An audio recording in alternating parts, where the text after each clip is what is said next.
የህፃናት ቀዶ ህክምና ከሌሎች የሚለየው እንግዲህ ህፃናት በማደግ ላይ ያሉ በአካል ገና ማቹር በማድረግ ወይም ደግሞ እድገታቸው ገና ያላለቀ የሰውነት ክፍል በእድገት ላይ ያለ እንዲሁም የሰውነት ክፍላችን ፋንክሽን ወይም ደግሞ ጥቅም ወይም ደግሞ ፊዚዮሎጂ የምንለው ነገርም እሱም እድገት ላይ ያለ በመሆኑ የተለየ ጥንቃቄን የሚጠይቅ ቀዶ ህክምና ነው።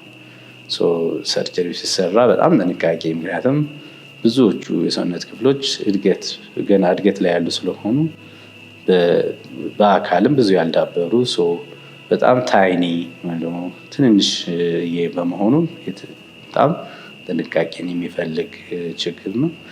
ጥንቃቄን የሚፈልግ ሰርጀሪ ነው ወይም ደግሞ ቀዶ ህክምና ነው። ከዛ በመቀጠል ሰርጀሪ በሚሰራበት ጊዜ የተለያዩ ጥንቃቄዎችን ይፈልጋል። ይሄ ማለት ምንድነው?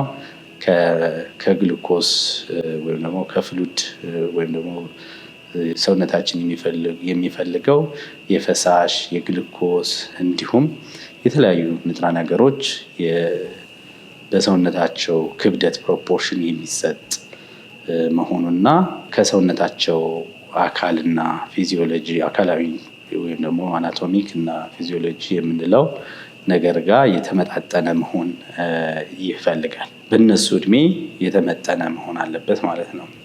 ያው በቀላሉ ለማስረዳት እንግዲህ ህፃናት የትልቅ ሰው ትንሽ ሳይሆኑ ራሳቸውን የቻሉ ፍጡራን እንደሆኑ እናስረዳለን። ይህ ማለት ፍላጎታቸው ለምሳሌ እድሜው 2 ዓመት ህፃን ወይም ደግሞ እድሜው 15 ዓመት ልጅ የ30 ዓመት ሰው የሚሰጠውን አዋቂ የሚሰጠውን ፈሳሽ ወይም ደግሞ ንጥረ ነገር የሱን ግማሽ ያገኛል የምንለው ሳይሆን በራሱ ክብደትና በራሱ በሚመጥነው መልኩ መሰጠት ያለበት ነገርን ይጠይቃል። ህፃናት ስፔሻሊ ደግሞ የጨቅላ ህፃናት የተሻለ የአነስቴዣ ወይም ደግሞ የማደንዘዣ ወይም ደግሞ ሰመመን የምንለው በተለያየ ኢንፍራስትራክቸር እንዲሁም ደግሞ በባለሙያ የተሻለ ባለሙያዎችን እና ኢንፍራስትራክቸርን የሚሻና ሰርጀሪው ወይም ደግሞ ቀዶ ህክምናው በሚሰራበት ጊዜ የተሻለ የማደንዘዣ ፋሲሊቲ ወይም ደግሞ አነስቴዣ ባለሙያና ኢንፍራስትራክቸር የሚፈልግ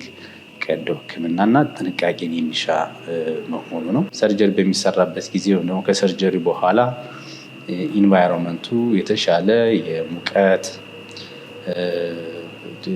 ፎሎ አፕ ክትትል የምናደርግበት ቦታ ምናምን እነዚህ የተሻለ ጥንቃቄን የሚፈልጉ እነዚህ ቅድም የጠቀስኳቸውን ነገሮች በደንብ የማሟላት እና ግንዛቤ ውስጥ ማስገባት በጣም አስፈላጊ ነው።